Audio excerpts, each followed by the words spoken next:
CPM നേതാവ് P ജയരാജനെ വീട്ടിൽ കയറി വെട്ടിക്കൊലപ്പെടുത്താൻ ശ്രമിച്ചെന്ന കേസിൽ RSS പ്രവർത്തകരായ 8 പ്രതികളെ ഹൈക്കോടതി വെറുതെ വിട്ടു. രണ്ടാം പ്രതി കുറ്റക്കാരനെന്ന് കോടതി നടപടികളിൽ അസ്വാഭാവികതയെന്നും നീതി ലഭിച്ചില്ലെന്നും പി ജയരാജൻ പ്രതികരിച്ചു.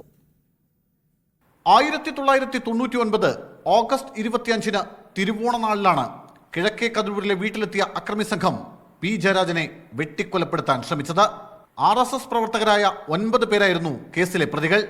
ഇതിൽ 6 പേർ കുറ്റക്കാരാണെന്ന് 2007 വിചാരണ കോടതി കണ്ടെത്തി. 3 പേരെ വെറുതെ വിട്ടു. വിചാരണ കോടതി വിധിക്കെതിരെ ശിക്ഷിക്കപ്പെട്ട പ്രതികളും 3 പേരെ വെറുതെ വിട്ടതിനെതിരെ സർക്കാരും ഹൈക്കോടതിയെ സമീപിച്ചു.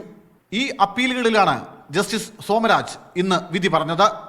കൃത്യമായ സാക്ഷിമൊഴികളുടെയും തെളിവുകളുടെയും അഭാവം ചൂണ്ടിക്കാട്ടിയാണ് 8 പ്രതികളെയും കോടതി വെറുതെ വിട്ടത്.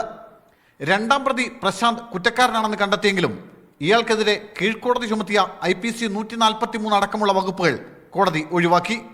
കോടതി നടപടികളിൽ അസ്വാഭാവികതയുണ്ടെന്നും ഇരയെന്ന നിലയിൽ തനിക്ക് നീതി കിട്ടിയില്ലെന്നും പി ജയരാജൻ പറഞ്ഞു.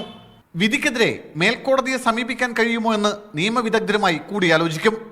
അക്രമത്തിൻ്റെ ഇരയെന്ന നിലക്ക് എനിക്ക് നീതി ലഭിച്ചിട്ടില്ല എന്ന തോന്നലാണ് എനിക്ക് ഉണ്ടായിട്ടുള്ളത്. അപ്പോൾ അതുകൊണ്ട് ഈ വിധിക്കെതിരായി സ്റ്റേറ്റ് അപ്പീൽ പോകണം എന്നാണ് എനിക്ക് അഭ്യർത്ഥിക്കാനുള്ളത്.